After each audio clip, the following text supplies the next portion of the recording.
பெரியாரால் தொடங்கப்பட்ட திராவிடர் கழகம் 1944ஆம் ஆண்டு வரை நீதி கட்சி என அழைக்கப்பட்டது. அண்ணாதுரையும் வேறு சில தலைவர்களும் கருத்து வேறுபாடு காரணமாக பிரிந்து 1949ஆம் ஆண்டு செப்டம்பர் மாதம் 17ஆம் தேதி சென்னையில் ஜார்ஜ் டவுனில் பவளக்கார திரு என்ற முகவரியில் கூடி திராவிட முன்னேற்றக் கழகம் என்ற இயக்கத்தை உருவாக்குவது என்று முடிவெடுத்தனர். திராவிட கழகத்திலிருந்து திராவிட முன்னேற்றக் கழகம் உருவாக தயாரானது. 1947ஆம் ஆண்டு செப்டம்பர் 18இல் ராயபுரம் ராபின்சன் பூங்காவில் பேரணி நடத்தப்பட்டு கட்சியின் முதல் பொதுச் செயலாளராக அண்ணாதுரை தேர்ந்தெடுக்கப்பட்டார். கருப்பு சிவப்பு வண்ணம் கொண்ட கொடி திமுகவின் கொடியாக தேர்வு செய்யப்பட்டது. அறிஞர் அண்ணா அவர்கள் 1949ஆம் ஆண்டு முதல் 1969ஆம் ஆண்டு வரை பிப்ரவரி 3ஆம் தேதி வரைக்கும் இவர் இறக்கும் வரை கட்சியின் பொதுச் செயலாளராக பணியாற்றினார். 1967 முதல் 1969ஆம் ஆண்டு வரை அவர் தமிழ்நாட்டின் முதலமைச்சராகவும் இருந்தார். அண்ணாதுரையின் காலத்தில் 1967ஆம் ஆண்டில் திராவிட முன்னேற்றக் கழகம் இந்திய தேசிய காங்கிரசுக்கு அடுத்தபடியாக முதல் தடவையாக இந்திய மாநிலம் ஒன்றில் தனி பெரும்பான்மையுடன் ஆட்சி அமைத்த முதலாவது அரசியல் கட்சி என்ற சாதனையை ஏற்படுத்தியது. அதற்கு முன்பு வரை காமராஜரின் காங்கிரஸ் ஆட்சி தமிழ்நாட்டில் நிலவியது. ஆனால் 1963ஆம் ஆண்டு பசும்பொன் முத்துராமலிங்க தேவர் இறக்கும் வரை தென் தமிழகத்தில் ஃபார்வர்டு பிளாக் கட்சி மிக பெரும் மெஜாரிட்டி உள்ள கட்சியாக விளங்கியது. தமிழ்நாட்டு அரசியலை தீர்மானிக்கும் சக்தியாக முத்துராமலிங்க தேவர் விளங்கினார். அந்த காலகட்டங்களில் காமராஜருக்கும் முத்துராமலிங்க தேவருக்கும் கருத்து வேறுபாடு ஏற்பட்ட காலகட்டம். நேதாஜியின் அரசியல் குருவாக ஏற்றுக்கொண்ட முத்துராமலிங்க தேவர் காங்கிரசுக்கு எதிராக ஃபார்வர்டு பிளாக் கட்சியை தமிழ்நாட்டில் களமிறக்கினார். குறிப்பாக தென் தமிழகத்தில் பசும்பொன் முத்துராமலிங்க தேவரின் ஃபார்வர்டு பிளாக் கட்சி காங்கிரசின் வெற்றியை தடுத்தது. பல இடங்களில் காங்கிரஸை தோற்கடித்தது. இவ்வாறு காமராஜருக்கும் பசும்பொன் முத்துராமலிங்க தேவருக்கும் அரசியலில் எதிரும் புதிருமாக இருந்த காலம். மாற்று அரசியலை உருவாக்க முத்துராமலிங்க தேவர் முயற்சி கொண்டிருந்த காலம். அந்த காலகட்டத்தில் மக்களும் காங்கிரஸை விட்டு மாற்று அரசியலை தேடிக்கொண்டிருந்த காலம். அப்போதுதான் திராவிட முன்னேற்ற கழகமும் முளைத்தது. 1963ஆம் ஆண்டு பசும்பொன் முத்துராமலிங்க தேவர் மறைந்த பிறகு தமிழகத்தின் மிகப்பெரிய ஆளுமை சக்தி என பார்க்கப்பட்டவர், மக்களை ஈர்க்கக்கூடிய கரிஸ்மாட்டிக் தலைவராக இருந்தவர், மாற்று அரசியலை உருவாக்கக்கூடியவர் என்று நம்பி இருந்தவர். அவர் இறந்ததனால் மக்கள் வேறு ஒரு மாற்று அரசியலை தேட வேண்டிய சூழல் வந்தது. அந்த காலகட்டத்தில் தான் திராவிட முன்னேற்ற கழகம் வளர்ந்து கொண்டிருக்கும் கட்சியாக இருந்தது. இதனால் மக்கள் மாற்று அரசியலை நோக்கி எண்ணுகிற போது அறிஞர் அண்ணா தலைமையிலான திராவிட முன்னேற்ற கழகத்தை தேர்ந்தெடுத்து வாக்களித்தார்கள். அதற்கு முன்பு வரை தென் தமிழ்நாட்டில் ஒரு பதட்டமான சூழல் இருந்து கொண்டே இருந்தது. காங்கிரஸ் ஆட்சி காலத்தில் தென் தமிழகத்தில் மாபெரும் ஜாதி கலவரங்கள் நிலவியது. இது எல்லா சமூகத்தினரும் காங்கிரஸ் கட்சியின் மீது மிகப்பெரிய கோபத்தை ஏற்படுத்தியது. அதேபோன்று பசும்பொன் முத்துராமலிங்க தேவரின் காங்கிரசுக்கு எதிரான தீவிர பிரச்சாரம் அந்த கட்சி படுதோல்வியடைய காரணமாக இருந்தது. தமிழகத்தின் இருவரும் சக்திகளாக விளங்கிய காமராஜர் தேவர் இந்த அரசியல் முக்கியமான அரசியலாக பார்க்கப்பட்டது. காமராஜரின் வீழ்ச்சி, தேவரின் இறப்பு, இது இரண்டுமே திராவிட முன்னேற்ற கழகம் வெற்றி பெற அந்த காலகட்டத்தில் எளிதாக அமைந்தது. 1952ஆம் ஆண்டு நடைபெற்ற முதல் பொது தேர்தலில் திராவிட முன்னேற்ற கழகம் பங்கேற்கவில்லை. திராவிடர்களின் கருத்து அறியாமலும் திராவிடர்களின் ஜீவாதார உரிமைக்கு ஊறு செய்யும் வகையிலும் ஒரே கட்சியரின் ஏதச்சதிகார முறைப்படியும் தயாரிக்கப்பட்ட இந்திய அரசியல் சட்டத்தை திராவிட முன்னேற்ற கழகம் கண்டிப்பதன் அறிகுறியாக தேர்தலில் திராவிட முன்னேற்ற கழகம் தனது வேட்பாளர்களை நிறுத்தவில்லை என்று அந்த கட்சி அறிவித்தது. இருந்தாலும் ஆந்திரா, கர்நாடகா, தமிழ்நாடு, கேரளா ஆகிய திராவிட இன மொழி வழி மாநிலங்களை உள்ளடக்கிய தனியாட்சி பெற்ற திராவிட நாடு கோரிக்கையை ஏற்றுக்கொள்ளும் வேட்பாளர்களை ஆதரிப்பதாக அந்த கட்சி அறிவித்தது. 1953 ஜூலை 14-15 அன்றைய முதல்வர் ராஜாஜி கொண்டு வந்த குலக்கல்வி திட்டத்துக்கு எதிர்ப்பு, டால்மியாபுரம் பெயரை கள்ளக்குடி என பெயர் மாற்ற கோரி போராட்டம், தமிழ்நாட்டு மக்களை நான்சென்ஸ் என நேரு கூறியதற்கு எதிர்ப்பு தெரிவித்து கருப்பு கொடி போராட்டம் ஆகிய மும்முனை போராட்டங்களை திராவிட முன்னேற்ற கழகம் நடத்தியது. 1956 ஆண்டு மே மாதம் 17, 18, 19, 20 தேதிகளில் திருச்சியில் நடைபெற்ற திராவிட முன்னேற்ற கழகம் 2வது மாநில மாநாட்டில் தேர்தலில் பங்கேற்பது என அந்த கட்சி முடிவெடுத்தது. எந்த ஒரு மாநிலமும் எப்பொழுதும் வேண்டுமானாலும் இந்திய யூனியனில் இருந்து பிரிந்து சென்று தனித்து இயங்கும் உரிமையை தானே பெற்றிருக்க அரசியலமைப்பு திருத்த வேண்டும் என்று அந்த தேர்தலில் திராவிட முன்னேற்ற கழகம் கூறியது. மொத்தம் 112 இடங்களில் போட்டியிட்டு 15 இடங்களில் அந்த கட்சி வெற்றி பெற்றது. இதுதான் அந்த கட்சி முதல் தேர்தலை சந்தித்து பெற்ற வெற்றி. 1958 ஆண்டு மார்ச் 2 தேதி திராவிட முன்னேற்ற கழகம் மாநில கட்சியாக அங்கீகரிக்கப்பட்டு உதயசூரியன் தேர்தல் சின்னமாக ஒதுக்கப்பட்டது.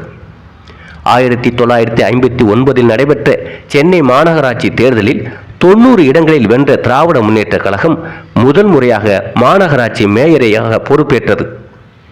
ஏப்ரல் 19, 1961 ஆண்டில் அந்த கட்சியில் இருந்து EVK சம்பத் வெளியேறி தமிழ் தேசிய கட்சியை உருவாக்கினார். இது திமுகவில் ஏற்பட்ட முதல் பிளவு. இலங்கையில் வாழும் தமிழர்களுக்காக 1961 திராவிட முன்னேற்ற கழகம் பேரணியும் நடத்தியது.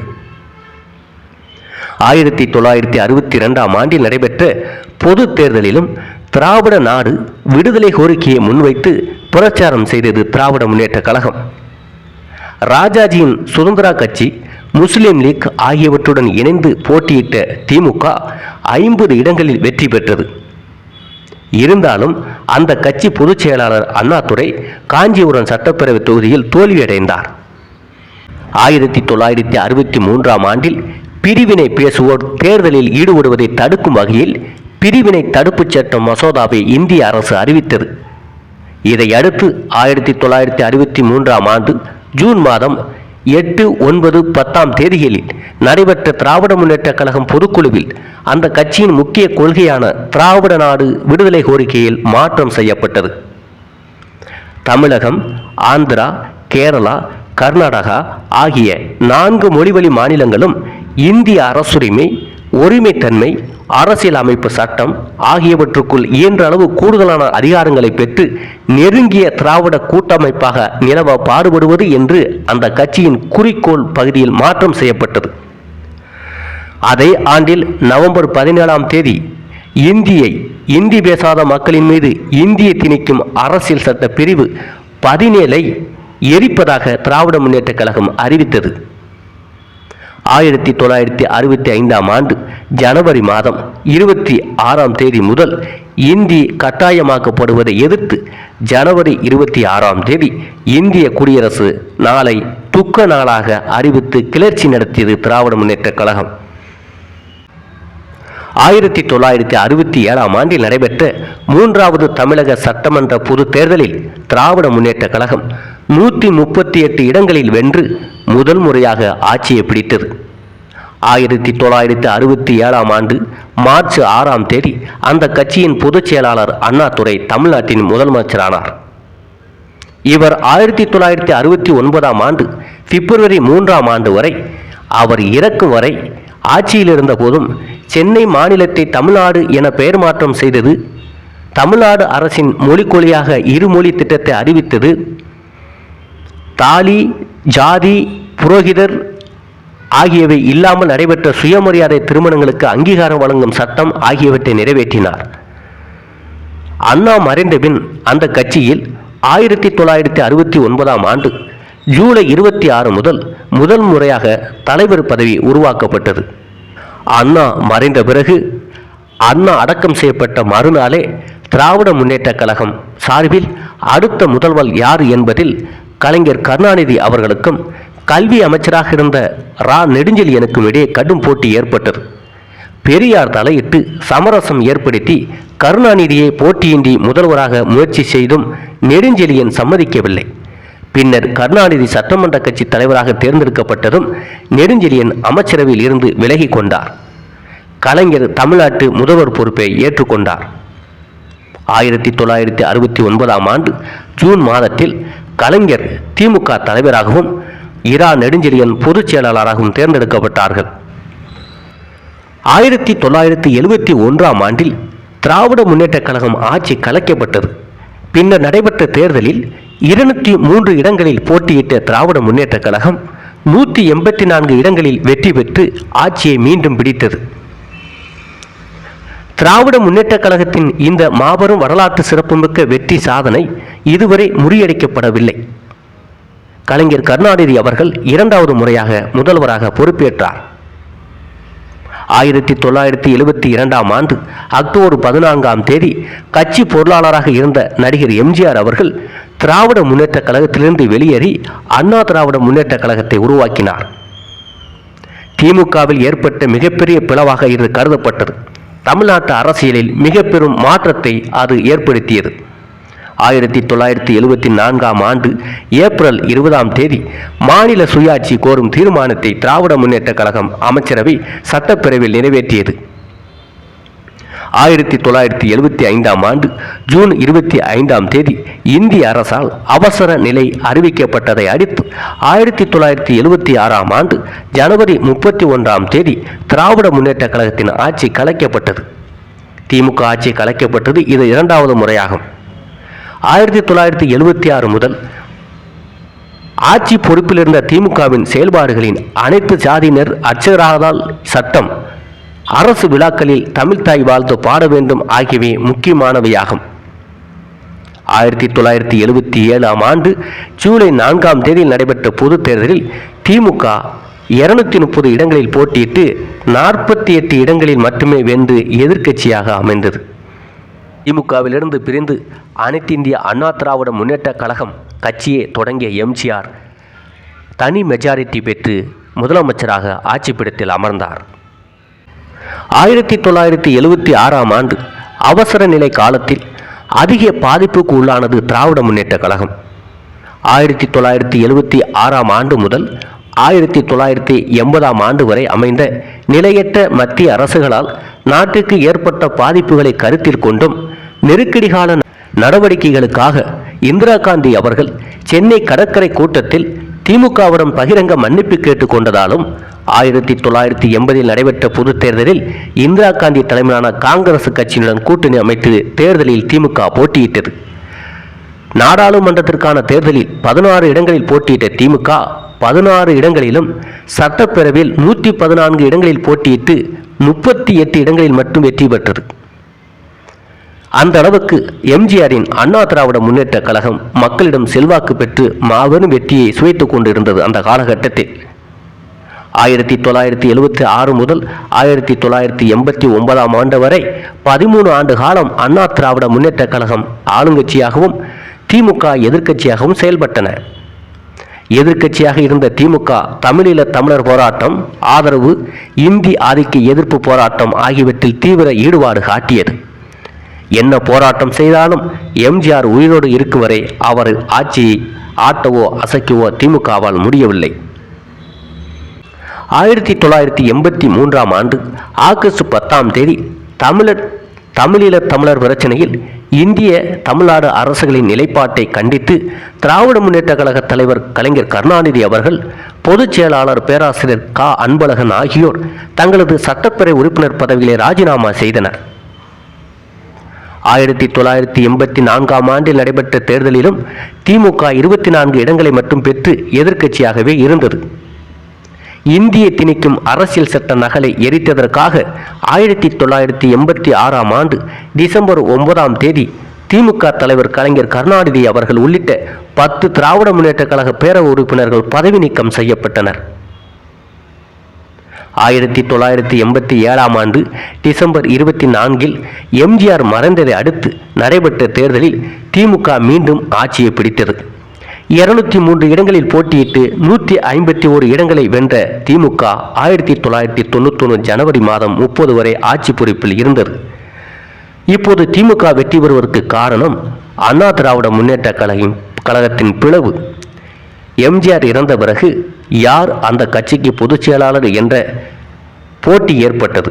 ஜானகி அணியா ஜெயலலிதா அணியா என்ற போட்டியில் கட்சி இரட்டை புறா சேவல் என்ற சின்னத்தில் போட்டியிட்டது. இரட்டையிலே முடக்கப்பட்டிருந்தது. அந்த காலகட்டம் அதிமுக இரண்டாக பிளவுபட்டு இருந்ததால் திமுக வெற்றி பெற எளிதாக அமைந்தது. இதனால் எம்ஜிஆர் மறைந்த பிறகு மீண்டும் திமுக ஆட்சி பொறுப்புக்கு வந்தது. அதுவரை எதிர்க்கட்சியாகவே செயல்பட்டது. 1989 ஆண்டு டிசம்பர் 29 பெண்களுக்கும் சொத்துரிமை வழங்கும் சட்டத்தை திமுக அரசு நிறைவேற்றியது. இந்திய அரசின் ரகசியங்களை தமிழீழ விடுதலை புலிகளுக்கு திமுக அரசு தெரிவிப்பதாக கூறி திமுக அரசு 1991 பதவி நீக்கம் செய்யப்பட்டது. 1991 மே மாதம் 21 முன்னாள் பிரதமர் ராஜீவ்காந்தி இறந்தபோது நடைபெற்ற தேர்தலில் 174 இடங்களில் போட்டியிட்ட திமுக 2 இடத்தில் மட்டுமே வெற்றி பெற்றது. 1991 முதல் 1996 வரை நடைபெற்ற அதிமுக ஆட்சியில் முரசொலி ஏடு ஒடுக்கப்பட்டுள்ளது. ஒடுக்குமுறைக்கு ஆளானது. 1993 அக்டோபர் 11 அந்த கட்சியின் நாடாளுமன்ற உறுப்பினராக இருந்த வைகோ அவர்கள் நீக்கப்பட்டார். இதையடுத்து திமுகவில் இரண்டாவது பெரிய பிளவு உருவானது. 1995 தமிழீழ தமிழருக்கான ஆதரவு பேரணியை திமுக நடத்தியது. 96 ஏப்ரல் 27 நடைபெற்ற தேர்தலில் 166 இடங்களில் வெற்றி பெற்ற திமுக மீண்டும் ஆட்சியை பிடித்தது. மெட்ராஸ் என்று ஆங்கிலத்தில் சென்னை அழைக்கப்படுவதை சென்னை என்றே ஆங்கிலத்திலும் எழுத வேண்டும். வாகனப்பதிவு எண்கள், விளம்பர பலகைகள், கோவில்கள் ஆகியவற்றில் தமிழை நடைமுறைப்படுத்த திமுக அரசு நடவடிக்கை மேற்கொண்டுள்ளது. அந்த காலகட்டத்தில் இவ்வாறு திராவிட முன்னேற்ற கழகம் கலைஞர் தலைமையில் பல வெற்றிகளை கொண்டாடி கொண்டு இருந்தது. அந்த காலகட்டத்தில் திரு ஸ்டாலின் அவர்கள் திமுகவின் முக்கியமான பொறுப்புகளில் இருந்து கொண்டே வந்தார். 2017 ஜனவரியில் செயல் தலைவர் பதவியில் திரு ஸ்டாலின் அவர்கள் செயல்படுவார் என கலைஞர் கருணாநிதி அறிவித்தார். அதன் பிறகு திராவிட முன்னேற்ற கழக ஆட்சியில் துணை முதல்வர் பதவி திரு ஸ்டாலின் அவர்களுக்கு வழங்கப்பட்டது. பின்னர் கலைஞர் அவர்கள் இறந்த பிறகு திராவிட முன்னேற்ற கழகத்தின் தலைவராக திரு ஸ்டாலின் தேர்ந்தெடுக்கப்பட்டார். 2020 வரை கட்சியின் பொதுச் செயலாளராக அன்பழகன் இருந்தார். 1977 முதல் 2020 வரை அவர்தான் கட்சியின் பொதுச் செயலாளர். அதன் பிறகு 2020 முதல் துரைமுருகன் அவர்கள் திராவிட முன்னேற்ற கழகத்தின் பொதுச் செயலராக இருந்து வருகிறார். ஜெயலலிதா அவர்கள் இறந்த பிறகும் கலைஞர் அவர்கள் இறந்த பிறகும் தமிழகத்தில் வெற்றிடம் இருப்பதாக பல பேச்சுகள் எழுந்தன. அதே நேரம் திரு ஸ்டாலின் அவர்கள் முதலமைச்சராக ஆக முடியாது, அந்த அளவுக்கு ஆளுமை இல்லை என எள்ளி நகையாடியவர்கள் பலர். ஆனால் 2021 தமிழ்நாடு சட்டமன்ற தேர்தலில் திராவிட முன்னேற்ற கழகம் தனி மெஜாரிட்டி பெற்று மிகப்பெரிய வெற்றியை பெற்றது. திரு ஸ்டாலின் அவர்கள் முதலமைச்சராக பொறுப்பேற்றார். கலைஞருக்கு பிறகு திராவிட முன்னேற்ற கழகத்தில் திரு ஸ்டாலின் அவர்கள் ஒரு ஆளுமை தலைவராக 2021 தேர்தலில் நிரூபித்தார். அதேபோன்று 2024 தேர்தலில் 40 தொகுதிகளிலும் பாராளுமன்ற எம்பிகளை வெற்றி பெற செய்து மீண்டும் தமிழ்நாட்டின் அசைக்க முடியாத ஒரு சக்தியாக திரு ஸ்டாலின் விளங்கி வருகிறார். ஜெயலலிதா அம்மையார் இறந்த பிறகு அதிமுகவில் ஏற்பட்ட பிளவு திமுக வெற்றிக்கு மிகவும் பக்கபலமாக இருந்தது.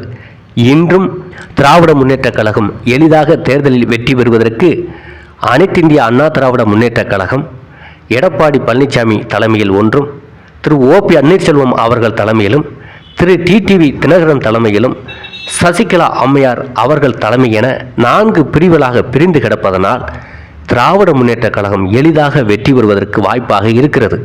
இருந்தாலும் 2021 முதல் இன்று வரை ஸ்டாலின் அவர்கள் தலைமையிலான திராவிட முன்னேற்ற கழக ஆட்சியின் மீது பெரிய விமர்சனங்களோ குறையோ இல்லாத பட்சத்தில் 2026 சட்டமன்ற தேர்தல் மிகப்பெரிய எதிர்பார்ப்பை உண்டு பண்ணி இருக்கிறது. இதற்கிடையில் பாரதிய ஜனதா கட்சி கூட்டணி அதிமுகவை பின்னுக்கு தள்ளி 2ஆம் இடம் வந்ததால் 2024 பாராளுமன்ற தேர்தலில் 2026 சட்டமன்ற தேர்தலில் பாரதிய ஜனதா கட்சி கூட்டணிக்கும் திராவிட முன்னேற்ற கழகத்துக்கும் தான் போட்டி என ஒரு பேச்சு நிகழ்கிறது. இதற்கிடையில் விஜய் அரசியலுக்கு வந்திருக்கிறார். சீமான் ஒரு பக்கம் போராடி கொண்டிருக்கிறார். இவ்வாறு இருக்கிற அரசியல் சூழலில் மீண்டும் தன்னை மிகப்பெரிய ஆளுமையாக நிரூபிக்க வேண்டிய பொறுப்பு திமுக தலைவர் திரு ஸ்டாலின் அவர்களுக்கு 2026 தேர்தலில் இருக்கிறது என்பதுதான் உண்மையான சரித்திரம்.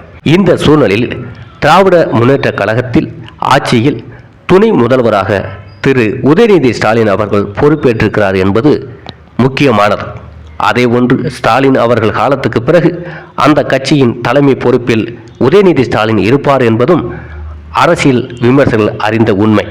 தமிழ்நாட்டு அரசியலில் திராவிட முன்னேற்ற கழகம் என்ற கட்சியும் உதய சூரியன் என்ற சின்னமும் என்றும் அசைக்க முடியாத ஒரு சக்தியாக விளங்கி வருகிறது என்பதுதான் உண்மையான சரித்திரமாக இருக்கிறது.